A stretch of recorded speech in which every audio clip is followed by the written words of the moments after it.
Dear student, previous class আমি cash flow স্টেটমেন্টের basic concept নিয়ে আলোচনা করেছিলাম। আজ আমি ক্যাশ ফ্লো স্টেটমেন্টের ফরম্যাট নিয়ে আলোচনা করব। অ্যাকচুয়ালি ফরম্যাট বলতে যেটা বোঝাচ্ছে যে আমাদের ক্যাশ ফ্লো স্টেটমেন্টের তিনটা সেকশনের দ্বারাই আমাদের মূলত আপনাদের ক্যাশটা ইনক্রিজ হচ্ছে, ডিক্রিজ হচ্ছে বা ক্যাশটা চলে যাচ্ছে, আমাদের মাঝে ক্যাশটা আসতেছে। তো এই তিনটা সেকশন হচ্ছে কি কি, যেমন cash flows from operating activities, cash flows from investing activities, cash flows from financing activities.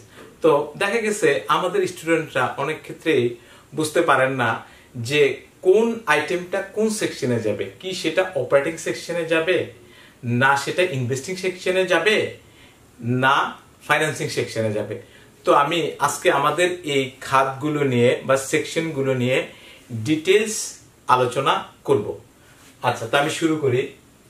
প্রথমে আমি এখানে লিখে দিয়েছি উপরে যে ক্যাশ ফ্লো স্টেটমেন্ট, এরপরে ডিটেলস টাকা টাকা, ডিটেলস টাকা টাকা দিয়েছি আমি। এরপর আমি খাতগুলোকে cash flows from operating activities, cash flows from investing activities, cash flows from financing activities লিখে দিয়েছি।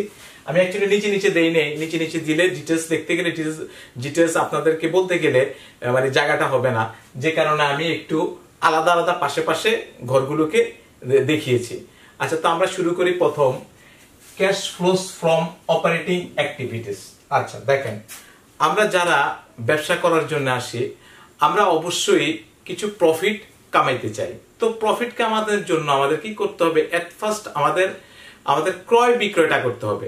তো অপারেটিং সেকশন এমন আমি বলছি, যেমন অপারেটিং সেকশনে প্রথমে আমরা যদি কাজগুলোকে বিভাগ করি, যেমন যত সেলস, যত ম্যানুফ্যাকচারিং এবং সেলস রিলেটেড ট্রানজেকশন আছে, পারচেস রিলেটেড ট্রানজেকশন আছে, শোরুম রিলেটেড যত ট্রানজেকশন গুলো আছে, যত লেনদেনগুলো উপাদানগুলো আছে, আমাদের সবগুলো লেনদেন আসবে আপনার অপারেটিং অ্যাক্টিভিটিসে, ক্যাশ ফ্লোস ফ্রম অপারেটিং অ্যাক্টিভিটিসে। যেমন আমি এখানে কি বললাম, আমি আপনাদেরকে একটা এ বি দিয়ে দেখি। আমি প্রথমে বলেছি যে আমাদের ম্যানুফ্যাকচারিং অ্যাক্টিভিটিস,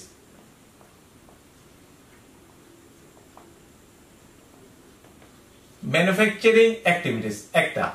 আচ্ছা, ম্যানুফ্যাকচারিং রিলেটেড সব আসবে আমাদের অপারেটিং সেকশনে, খরচগুলো। আচ্ছা, এরপরে আমি বলেছি যে সেলিং অ্যাক্টিভিটিস, সেলিং অ্যাক্টিভিটিস গুলা সবগুলো, কারণ আমাদের অপারেটিং অ্যাক্টিভিটিস বলতে আমাদের বিজনেসটা চালনা করতে দৈনন্দিন যেই অ্যাক্টিভিটিস গুলো সম্পাদন করতে হয় সেটা হচ্ছে অপারেটিং। তাহলে আমাকে সেলিং করতে হবে, বিজনেসে আর্ন করতে হলে আমাকে সেল করতে হবে। তাহলে আমি সেলিং করব। তো সেলিং রিলেটেড সব খাতগুলো কোথায় আসবে? আমাদের অপারেটিং এ। আচ্ছা, এরপর আসবে আমাদের পারচেজ রিলেটেড আমাদের যতগুলো লেনদেন আছে বা যতগুলো আইটেম আছে সব আসবে আমাদের অপারেটিং সেকশনে। ওকে, আচ্ছা, এরপর আছে কি? এরপর আমাদের শোরুম রিলেটেড যতগুলো অ্যাক্টিভিটি, যেমন শোরুম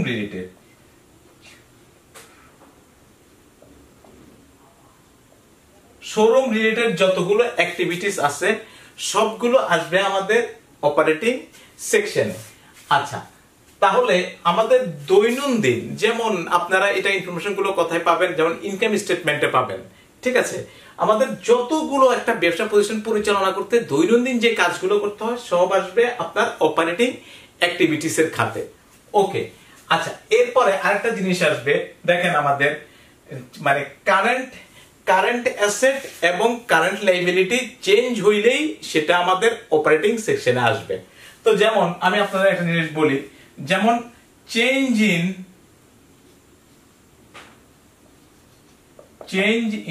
কারেন্ট অ্যাসেট, সেটা কোথায় আসবে? কারেন্ট অ্যাসেট যদি চেঞ্জ হয়, মানে কারেন্ট অ্যাসেট যদি হ্রাস বৃদ্ধি হয়।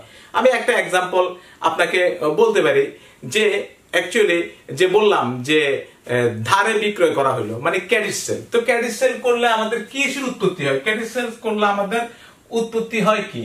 আমাদের উৎপত্তি হবে কি? আমাদের প্রাপ্য হিসাব, তার মানে অ্যাকাউন্ট রিসিভেবল উৎপত্তি হয়। ক্রেডিট সেলের কারণে আমাদের চলতি সম্পদ চলতি সম্পদ কি অ্যাকাউন্টস রিসিভেবল, মানে আপনার এআর এর উৎপত্তি হইলো, এআর এর উৎপত্তি হলো। তাহলে সেলিং, পারচেজিং, মানে ম্যানুফ্যাকচারিং সবগুলো আসতেছে কোথায়? আমার অপারেটিং সেকশনে। তাহলে দেখেন আপনি এখানে খেয়াল করে দেখেন, তাহলে কারেন্ট অ্যাসেট যে আমাদের চেঞ্জ হলো, মানে আমাদের অ্যাকাউন্ট রিসিভেবলটা কিভাবে উৎপত্তি হলো? অ্যাকাউন্ট রিসিভেবলের উৎপত্তি হয়েছে আমাদের সেলের কারণে, সেলের কারণে আমাদের অ্যাকাউন্ট রিসিভেবল উৎপত্তি হয়েছে। তাহলে এটা সেল রিলেটেড ট্রানজাকশন, ঠিক আছে। তাহলে আমাদের কারেন্ট অ্যাসেট যে চেঞ্জ গুলো হবে, তদ্রুপ ভাবে আমরা যদি বলি যে আমাদের স্টক, আচ্ছা স্টক যে আমাদের বিজনেস করছে, স্টককে আমরা কি করতে চাই? মজুদকে আমরা মজুদকে আমরা বিক্রি করতে চাই। তো মজুদ বিক্রি করে যদি আমি ধারে বিক্রি করি মজুদ, তাহলে তো আমাদের অ্যাকাউন্ট রিসিভেবল বৃদ্ধি পাবে। তাহলে সেটা কি? তাহলে মজুদ বিক্রি করে, তা আমি বলেছি যে যখনই আমরা সেলস করব, আমরা পারচেস করব, ম্যানুফ্যাকচারিং করব, সবগুলো আসবে আমাদের অপারেটিং সেকশনে। তাহলে এই কারেন্টের যে অ্যাসেটের চেঞ্জ গুলো, তাহলে আমি একটা দেখালাম যে সেলের কারণে আমাদের অ্যাকাউন্ট রিসিভেবলের উৎপত্তি, যে কারণে কারেন্ট অ্যাসেট চেঞ্জ হইলে সেটা আসবে আমাদের অপারেটিং সেকশনে। আচ্ছা এরপরে দেখেন, এরপর আমি একটু নিচে দেখি, যেমন চেঞ্জ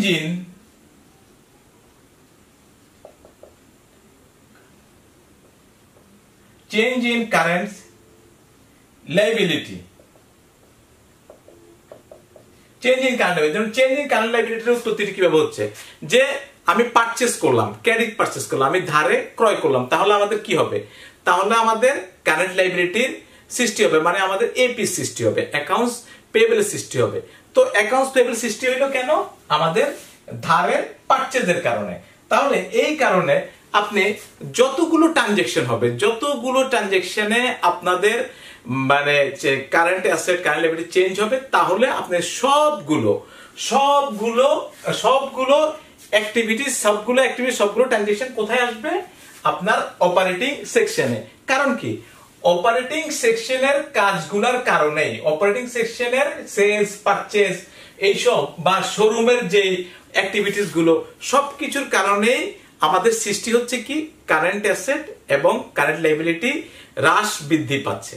তো যে কারণে আমাদের সকল কারেন্ট অ্যাসেট এবং কারেন্ট লায়াবিলিটি চেঞ্জ গুলো আসবে অপারেটিং অ্যাক্টিভিটিসে, ঠিক আছে? ওকে, আচ্ছা এরপরে আমি আসি cash flows from investing activities. দেখেন, ইনভেস্ট যদি আমি না করি, একটা অফিস যদি আমি না নেই, এক ফার্নিচার যদি আমি না নেই, মানে আমি ইনভেস্ট যদি না করি, তাহলে আমি তো অপারেটিং কার্যক্রমটা শুরুই করতে পারবো না। তাহলে আমাকে আগে ইনভেস্ট করতে হবে, আমাকে কিছু ফিক্সড অ্যাসেট নিতে হবে। তা আমাদের ফিক্সড অ্যাসেট রিলেটেড যতগুলো ট্রানজাকশন আসবে, সব আসবে আমাদের ইনভেস্টিং অ্যাক্টিভিটিসে, ঠিক আছে? যেমন ধরেন আমি বলতেছি, আমি এ দিয়ে বললাম, যেমন প্রথমে আমি লিখবো পারচেজ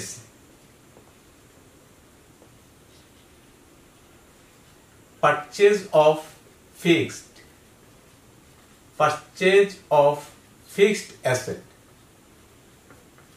আচ্ছা দেখেন, আমি একটা জিনিস এখানে আপনাদের দেখাই যে কোনটা ক্যাশে আসবে, কোনটা ক্যাশে চলে যাবে। যেমন আমি যদি পারচেজ করি, ফিক্সড অ্যাসেট পারচেজ করি, তাহলে কি আমাদের ক্যাশটা আসবে না যাবে? তাহলে আমাদের ক্যাশটা চলে যাবে। তাহলে চলে গেলে এটা আমি মাইনাস ফিগার এখানে লিখলাম। আচ্ছা এরপরে দেখা যাচ্ছে যে আমি ফিক্সড অ্যাসেটটা পারচেজ করেছিলাম, তো একটা সময় যে আমার প্রয়োজন ফুরিয়ে গেল, অ্যাসেটটা আর লাগছে না, মানে অকেজো হয়ে যাচ্ছে, আমি বিক্রি করে দিলাম। তাহলে আমি লিখি কি? Sale of fixed asset.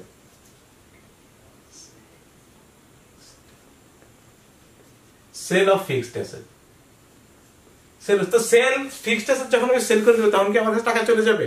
না, তখন টাকাটা আসবে। তাহলে আমি এখানে প্লাস ফিগারে লিখলাম। আচ্ছা এরপর আমি ইনভেস্ট, এটা আমি যেমন ফিক্সড অ্যাসেটে ইনভেস্ট করলাম, এরপর আমি যেমন কিছু ইনভেস্টমেন্ট পারচেজ করব। যেমন আমি তাহলে লিখি যে সিতে purchase of investment, purchase of investment. আচ্ছা আমি যদি ইনভেস্টমেন্ট পারচেজ করি, তখন কি হবে? তখন কি আমার ক্যাশটা আসবে না যাবে? তখন চলে যাবে। আচ্ছা, তো আমরা তো যেভাবে আমরা ইনভেস্টমেন্টটা পারচেজ করতে পারি, ইনভেস্টমেন্টটা সেলও করতে পারি। আমাদের টাকার দরকার হলে আমরা ইনভেস্টমেন্ট সেল করে দিলাম। তাহলে আমরা লিখি, আবার লিখি D, sale of investment, sale of, আচ্ছা ইনভেস্টমেন্ট সেল করলে কি হবে? ইনভেস্টমেন্ট সেল করলে আমাদের কাছে ক্যাশ ইনফ্লো হবে, টাকাটা আসবে, আমরা প্লাস দেখালাম। আচ্ছা এরপরে দেখেন যে আমরা যে ইনভেস্টমেন্টের যে পারচেস করেছি, মানে কোনো একটি কোম্পানিতে আমি ইনভেস্ট করেছি, এই ইনভেস্টমেন্টের জন্য আমি কি শুধু শুধু ইনভেস্ট করেছি? আমি ইনভেস্টমেন্ট থেকে কি চাই? আমি ইন্টারেস্ট চাই, আমি ইন্টারেস্ট চাই। তা আমি লিখবো কি, এখানে আমাদের ইন্টারেস্ট জেনারেট হইছে, মানে আমাদের কিসের কারণে ইন্টারেস্ট? ইনভেস্টমেন্টের কারণে। তো এই সেকশনে ইন্টারেস্ট, ইনভেস্টমেন্ট পাওয়ার যে আমার ইন্টারেস্ট আসবে সেটা এই সেকশনেই দেখাইতে হবে। তাহলে আমি এখানে ইতে আমি লিখে দিব ইন্টারেস্ট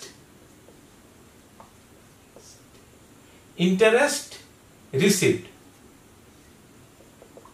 ইন্টারেস্ট রিসিভ। তো ইন্টারেস্ট রিসিভ হলে আমাদের ক্যাশটা অবশ্যই ইনক্রিজ হবে, ঠিক আছে, ইন্টারেস্ট রিসিভ। তার মানে আমার ইনভেস্টমেন্ট যেহেতু আমার এই সেকশনে, তাহলে ইনভেস্টমেন্টের এগেইনস্টে যে ইন্টারেস্ট হবে সেটাও আমি এই সেকশনে দিব। আচ্ছা দেখা গেল যে আমি কোন একটি কোম্পানির আচ্ছা ইনভেস্টমেন্ট অন শেয়ার, আচ্ছা আমি এটা লিখে দিচ্ছি,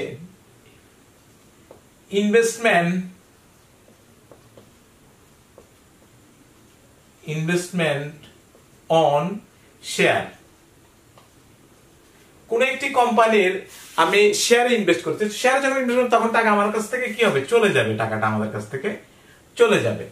ওকে আচ্ছা, এখন আমি যে শেয়ারে ইনভেস্ট করেছি, আমি কি শুধু শুধু ইনভেস্ট করেছি? আমি যে শেয়ারে ইনভেস্ট করলাম আমি এমনি করি নাই, আমি ওখান থেকে কোম্পানি থেকে কিছু ডিভিডেন্ড পাবো। তাহলে যেহেতু ইনভেস্টমেন্ট, শেয়ারে ইনভেস্ট করেছি আমি এই সেকশনে ইনভেস্টমেন্টে, তাহলে ডিভিডেন্ড যখন আমার রিসিভড হবে তখন সেটা এই সেকশনে আসবে। তাহলে আমি এখানে লিখবো কি একটা item, dividend received, dividend received, dividend received. তাহলে ডিভিডেন্ড রিসিভডটা হলে আমাদের ক্যাশটা ইনক্রিজ হবে। আচ্ছা তাহলে আমাদের বলেছি কি, আমি যে fixed asset related, fixed asset আমি পারচেজ করলাম, আমি সেল করলাম, আমি ইনভেস্টমেন্টের কারণে আমি ইন্টারেস্ট পেলাম, আমি শেয়ার ইস্যু করার কারণে আমি ডিভিডেন্ড পেলাম, তো সব জিনিসগুলো এই সেকশনে আসবে। আচ্ছা এরপর আমরা এটাকে করে ফাইনাল রেজাল্টটা আমি এদিকে দিয়ে দিব। ওকে, তাহলে এই গেল আমাদের ইনভেস্টমেন্ট সেকশন। আচ্ছা দেখেন, এবার আমি একটা কথা বলি আপনাকে, দেখেন আপনারা, আচ্ছা ইনভেস্টমেন্টটা আমি করব কিভাবে? আমাকে সবার আগে যেটা, আমার কোম্পানিতে ফাইন্যান্স করতে হবে।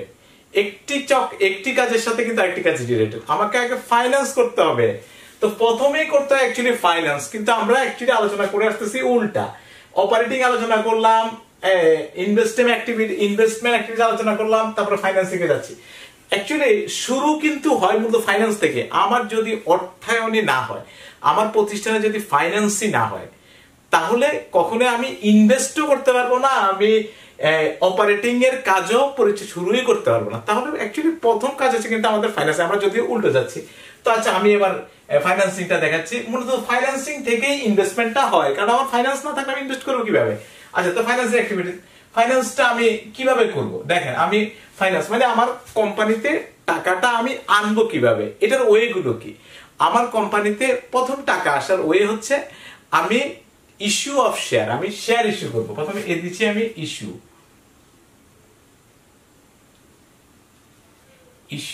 অফ শেয়ার, আমি শেয়ার ইস্যু করবো। আচ্ছা দেখেন, তো আমি শেয়ার ইস্যু করলে, আমি শেয়ার ইস্যু করলে আমার টাকা আসবে না যাবে? অবশ্যই শেয়ার ইস্যু করলে জনগণ শেয়ার ক্যাশ কিনলে আমার কাছে আমার টাকাটা আসবে, তাহলে আমাদের ক্যাশ ইনফ্লো হবে, তাহলে আমি প্লাস করব। আচ্ছা দেখেন, এরপরে আমি বলবো যে আমার শেয়ারে হচ্ছে না, আমার শেয়ারে যে ক্যাপিটালটা আসলো, ইকুইটিটা সেটা তো খুলেছে না, আমার আরো দরকার। তারপর আমি কি করতে পারি? আমি লোন নিতে পারি, লোন টেকেন,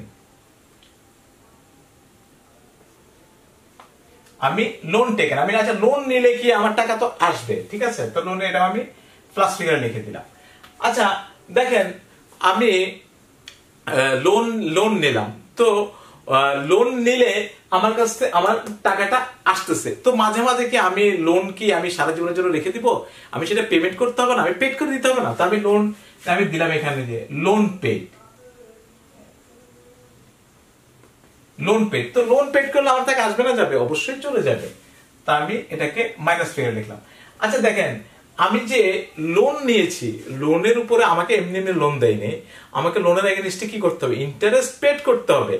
দেখেন, আচ্ছা এখানে আমরা ইন্টারেস্ট রিসিভ করেছি কারণ আমরা ইনভেস্টমেন্ট করেছিলাম, ইনভেস্ট করেছিলাম। আর এখানে কি হইতেছে, আমি লোন নিয়েছি, আমি লোন ফাইন্যান্স করার জন্য আমার কোম্পানিতে আমি লোন নিয়েছি, তাহলে আমাকে ইন্টারেস্ট পেইড, ইন্টারেস্ট পেইড এই সেকশনে, ইন্টারেস্ট পেইড আছে কোন সেকশনে? ফাইন্যান্সিং সেকশনে। তাহলে আমি এখানে দিব interest paid, interest paid, interest paid আসবে। তাহলে আমার এই সেকশন, তাহলে তো টাকা তো চলে যাবে মাইনাস ফিগারে। আচ্ছা দেখেন, এরপরে আমি যে শেয়ার ইস্যু করেছিলাম, তো শেয়ার যে ইস্যু করেছি আমি, জনগণের শেয়ার কিনেছি, তাদেরকে তো আমার কিছু দিতে হবে, তাদেরকে আমার শেয়ারে কিনছি কি দিতে হবে? ডিভিডেন্ড দিতে হবে। তাহলে ডিভিডেন্ড পেইড এই সেকশনে আসবে। তাহলে আমার আসতেছে ডিভিডেন্ড, ডিভিডেন্ড পেইড। তো ডিভিডেন্ড পেইড করলে কি হবে? ডিভিডেন্ড পেইড করলে আমাদের কাছ থেকে টাকাটা চলে যাবে, তাহলে মাইনাস ফিগারে আসলো। আচ্ছা, তো আপনারা একটা জিনিস বুঝতে পারেন, এখানে আমাদের ফাইন্যান্সিং সেকশনে মূলত আপনাদের শেয়ার ইস্যু করা, তারপরে আপনাদের যে loan, debenture, interest paid, dividend paid, এইগুলো সব জিনিস রিলেটেড যতগুলো জিনিস আসবে সবগুলো আইটেম আসবে আমাদের ফাইন্যান্সিং সেকশনে। ঠিক আছে, কারণ আপনি একটা জিনিস ডিভিডেন্ড পেইড, কারণ আমি শেয়ারটা ইস্যু করেছি, তো শেয়ার হোল্ডারদের আমার ডিভিডেন্ড দিতে হবে, তো এটা এই সেকশনে আসবে, কারণ ইস্যু হয়েছে এই সেকশনে, ডিভিডেন্ড পেইড হবে এই সেকশনে। আবার আমি লোন নিয়েছি, তো লোন নিয়েছি, আমার লোনের যে সুদ দিতে হবে সেটাকেও আমি এই সেকশনে দিয়ে দিয়েছি। এরপর আমরা কি করব? এরপর আমরা যোগ করে ফাইনাল রেজাল্টটা বাইরে দিয়ে দিব। ওকে, আচ্ছা এরপর আমাদের আমরা চেঞ্জ ইন, আপনাদের যে ক্যাশ ফ্লোতে যে চেঞ্জ হবে সেটা লিখবো, ওপেনিং লিখবো, এরপরে এন্ডিংটা লিখে দিব। মূলত আর কি এই হচ্ছে মোটামুটি আপনাদের ধারণা দিলাম আমি যে ক্যাশ ফ্লো স্টেটমেন্টের এই যে অপারেটিং সেকশন, ইনভেস্টিং সেকশন আর হচ্ছে ফাইন্যান্সিং সেকশন। তো আশা করি আপনারা বুঝতে পেরেছেন, আশা করি। তো ভালো থাকবেন সবাই, আল্লাহ হাফেজ, ধন্যবাদ সবাইকে।